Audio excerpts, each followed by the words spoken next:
शादी के 17 साल बाद अल्लाह ताला ने इनके घर में औलाद दी और औलाद दी बेटी पैदा हुई और वो इन वालदैन के लिए वजह शोहरत बन गई। असली वाली साइड पर अल्लाह रब्बुल आलमीन ने नबी करीम सल्लल्लाहु अलैहि वसल्लम का नाम लिखा है जो पैदाइशी कुदरती तौर पर है। ये हमें तीसरे दिन पता चला। ये वाज़ह लिखा हुआ था। जिसने देखा बहुत खुश हुआ और मुतासिर हुआ और उसने अल्लाह का शुक्र अदा किया कि मैंने कभी अल्लाह के साथ शिरक नहीं किया, मैंने अल्लाह से ही मांगा है और उसी ने मेरी मुराद जो है वो पूरी कर दी है। मैंने कुरान पाक की आयत सुनी कि ए नबी सल्लल्लाहु अलैहि वसल्लम लोगों से कह दो कि चुपके दुआएं मांगा करो, तुम्हारा परवरदिगार सुनने और कबूल करने वाला है। तो मैंने उस पर अमल किया कि परवरदिगार तो मुझे बच्चा अता फरमा और वो बच्चा मैं तेरी नज़र करता हूँ, मगर उस पर एक निशानी मुकर्रर फरमा दे ताकि मुझे पता चल सके कि तूने वो मेरी मन्नत जो है वो कबूल कर ली है। पाकिस्तान के अंदर जो लोग वो आंखों से देखना पसंद करते हैं, जब देखते हैं तो उनको यकीन आ जाता है अल्लाह ताला की तरफ से है, उस साइड पे सोती नहीं है। इसमें मेरे साथ जो कपल मौजूद है, शादी के 17 साल बाद अल्लाह ताला ने इनके घर में औलाद दी और औलाद दी बेटी पैदा हुई और वो इन वालदैन के लिए वजह शोहरत बन गई। ऐसी क्या बात है इस बच्ची में कि 17 साल बाद मन्नतों मुरादों के बाद अल्लाह ताला ने बेटी दी।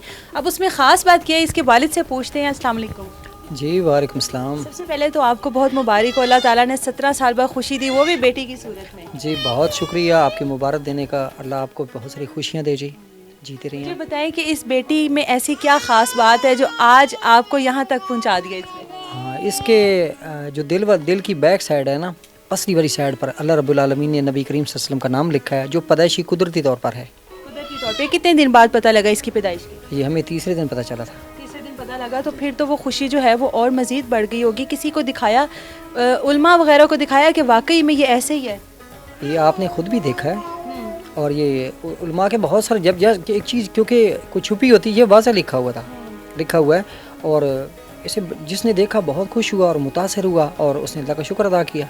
17 साल आप लोगों ने, ज़ाहिर है एक टाइम आता है कि इंसान उम्मीद ही ख़त्म कर देते हैं कि अब शायद इतना वक्त गुजर गया, अब शायद औलाद नहीं होगी। मन्नतें मुरादें भी मांगी होंगी, कहाँ मन्नतें मुरादें मांगी? मन्नत मुरादों के हवाले से तो मैं ये कहूँगा कि मैंने कभी अल्लाह के साथ शिरक नहीं किया, मैंने अल्लाह से ही मांगा है और उसी ने मेरी मुराद जो है वो पूरी कर दी है। क्या लगता है कौन सी ऐसी दुआ थी, कहाँ पे जाके ऐसी मन्नत मांगी थी जिसके बाद अल्लाह ताला ने ये खुशखबरी दी? मैंने कुरान पाक की आयत सुनी कि ए नबी सल्लल्लाहु अलैहि वसल्लम लोगों से कह दो कि चुपके दुआएं मांगा करो, तुम्हारा परवरदिगार सुनने और कबूल करने वाला है। तो मैंने उस पर अमल किया और अल्लाह ने मेरी मुराद पूरी कर दी। क्या कुछ हालात पर भी फ़र्क पड़ा है ज़िंदगी के कि पहले ज़िंदगी कुछ और इसकी पैदाइश के बाद? कोई बच्चे बहुत वालदैन के लिए लकी होते हैं, लकी तो है ना, आज आपको यहाँ तक पहुँचा दिया, तो कुछ हालात पे भी फ़र्क पड़ा? हाँ बिल्कुल ऐसा ही है, क्योंकि एक तो ये था कि एक मेरा भाई था, ताहिर अब्बास नाम है उसका, उसके किडनीज़ का बहुत बड़ा इशू था। तो वो अल्लाह का शुक्र है कि अल्लाह पाक ने ये हम लोग पर एहसान किया कि उसके जो गुर्दे थे वो जो बड़ी बुरी तरह मुतासिर थे वो माशाल्लाह ठीक हो गया है। तो उसके बाद मेरे अपने कुछ मामलात थे, कुछ पैसों के हवाले से थे।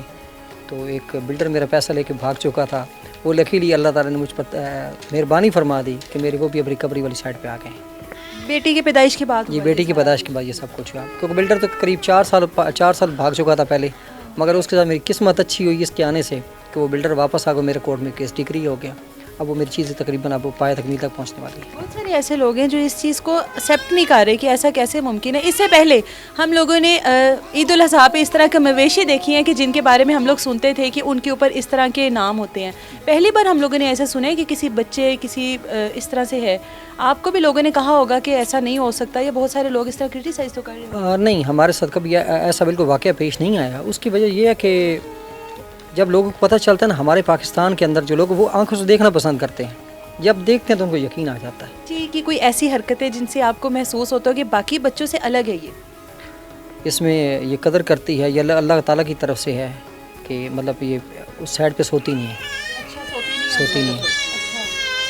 आप तो इसकी वालदा, ज़ाहिर है एक माँ की सबसे ज़्यादा ख्वाहिश होती है औलाद के लिए। आपने 17 साल, एक बहुत लंबा पीरियड है जिसके लिए आपने इंतज़ार किया, ये तो दुआएं मांगते होंगे, आपने क्या क्या कुछ किया? ज़ाहिर है आपके तो फिर वो जो दूसरे मामलात होते हैं, फैमिली प्रेशर, औलाद नहीं है, ये सब कुछ बर्दाश्त किया होगा? हाँ बस कर लेते हैं, किए भी हैं, लेकिन जारी बात मैंने भी मनते भी मानी, दुआएं भी मांगी, फिर अल्लाह ताला ने हमें ये नवाज दी। दोनों में इस बात पे तो लड़ाई नहीं हुई कि मेरी मन्नत पूरी हुई है, मेरी पूरी हुई है, मेरी दुआ पूरी हुई है? हाँ बिल्कुल ऐसी बात नहीं, हमारे यहाँ अल्लाह का शुक्र कभी लड़ाई नहीं हुई है, क्योंकि हम दो ही हैं तो तीसरा कोई था नहीं, लड़ते किसके साथ? देखे ना, तीसरा अल्लाह ताला ने हाँ ये दिया ना, ये तो हमारी इंटरटेनमेंट का सबसे बड़ा जरिया है। इसी का हमें इंतज़ार था। ज़ाहिर है जब बच्चे नहीं होते तो आदमी परेशान भी होता है, लेकिन इसके आने से हमारी ज़िंदगी में वो रोशनी आ गई, ज़िंदगी आ गई। और मैं अक्सर ये कहता हूँ कि या अल्लाह तूने मुझे ये कहाँ से पता नहीं दे दी, तो मैं बड़ा खुश होता हूँ इस मामले पर। रोशनी ले आई है और ये ज़िंदगी है हम लोग के लिए। आंखों में आंसू क्यों है? देखिए अब तो आप औलाद वाली हो गई हैं, अब किस बात का दुख है? बस वैसे ही दुख नहीं खुशी है। है, खुशी की आंसू। कभी लोगों ने कहा कि औलाद नहीं हुई है, चलो जी दूसरी शादी कर कहते लो, हैं, अक्सर छोड़ दो। कहते हैं, अक्सर कहते हैं। कहते हैं। ये तो वाकयात आपको पता है अक्सर होता है, जब बच्चे नहीं है तो लोग कहते हैं छोड़ दे, इसमें से बच्चे नहीं होने, छोड़ दे वाले आप लोग इसे। भी कहते हैं, रिश्तेदार भी कहते हैं छोड़ दो इसको, इसमें से औलाद नहीं है और कर लो। उन्होंने कहा नहीं, अल्लाह देगा तो इससे देगा। अरीज फातिमा इसका नाम रखा है। 17 साल के सब्र के बाद आपको अल्लाह ताला ने दी है ये। हाँ बिल्कुल, नबी करीम सल्लल्लाहु अलैहि वसल्लम की बेटी की निस्बत हमने रखा है, ठीक है, तो बड़ा प्यारा नाम है और हमें पसंद भी है। आपने एक बात की थी कि मैंने अल्लाह ताला से ये कहा था कि मुझे औलाद दो तो मैं उसको आपके लिए कुर्बान कर दूंगा। बिल्कुल ऐसा ही, मैंने मन्नत जो मानी थी उसमें जिक्र भी यही था कि ऐ परवरदिगार तू मुझे बच्चा अता फरमा, और वो बच्चा मैं तेरी नज़र करता हूँ, मगर उस पर एक निशानी मुकर्रर फरमा दे ताकि मुझे पता चल सके कि तूने वो मेरी मन्नत जो है वो कबूल कर ली है। कुछ देखने वालों को कोई पैगाम देना चाहते हैं? उन लोगों को भी पैगाम देना है कि जो इस चीज़ को पसंद नहीं कर रहे, उन लोगों को भी पैगाम देना है जो अच्छे आपको पसंद कर रहे हैं? मेरे ख्याल से तो मैंने जितने भी कमेंट्स पढ़े हैं या इस तरह की चीज़ें आ रही हैं, जो देख रहे हैं वो बहुत खुश हो रहे हैं, उनको बेहद खुशी हो रही है। हाँ वो लोग जो हैं जो नॉन मुस्लिम हैं, जो नबी पाक सल्लल्लाहु अलैहि वसल्लम से अदावत रखते हैं या मुसलमानों से अदावत, उनके लिए बाइस तकलीफ़ है, क्योंकि ख़ास तौर पे कादियानियों के मुंह पर यह तमाचा पड़ा है, और ऐसा तमाचा पड़ा है कि मेरे नबी का नाम लिखा, उनके पास कोई अल्फाज नहीं इसके, तो उन्हें सख्त मायूसी और शर्मिंदगी का सामना है। बेटी के बारे में क्या कहेंगे? बेटी के बारे में यही कहूँगा कि अल्लाह इसके लिए रास्ता मुतय्यन फरमाएगा, तो क्योंकि उसी ने दी है और वही इसके लिए बेहतरी करेगा। बिल्कुल जी, अल्लाह अरीज फातिमा को इनके लिए मज़ीद मुबारक साबित करे और इस बच्ची के नसीब अच्छे करे। इजाज़त दे मुझे, अल्लाह हाफ़िज़।